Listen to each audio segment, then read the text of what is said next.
Dito tayo ngayon sa tabi ng ilog. Nagpapakain tayo ng mga alaga ko, mga tupa. Nagsusuga muna ako ngayon. Sa tabing ilog tayo ngayon.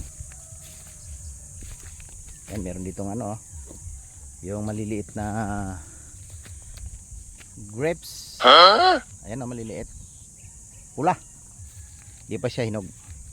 Kaya sinusundan-sundan lang natin yung mga alaga ko kay makukulit. Sundan-sundan lang natin sila. Mamaybay lang sila sa ilog. Yan, pababayaan lang muna natin sila kasi marami naman damo dyan. Tiyak mamaya busog yan.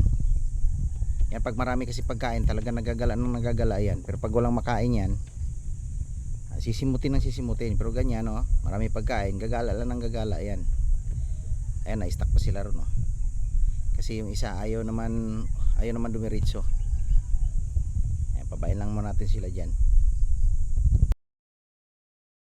Yan sila, oh. Lapit masyado. Yan, busog. Magpakabusog kayo, ha. Yan guys, tingnan mo yung mga alaga namin, no. Iba talaga sila pag sinusuga sila, matataba sila. Pero pag kukuha na mo lang sila ng pagkain, kukulong, hindi sila tumataba.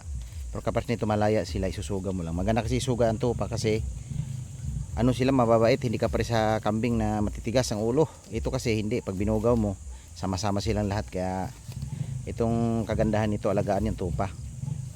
Kasi pag isang bugaw mo lang, sama-sama sila lahat. Ayun, oh, pabayaan lang muna natin sila dyan. Ayun yung isang barako namin, ayun, oh.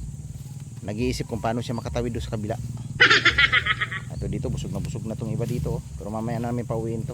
Bubusugin namin yung gusto. Ayun, tumawid na sa tubig yung isa, yun, oh. Yung barako namin. Na mga busog. Na, uwi na. Tingal si barako, oh. Oh, tingal si barako. Pasok na sa loob. Busog na.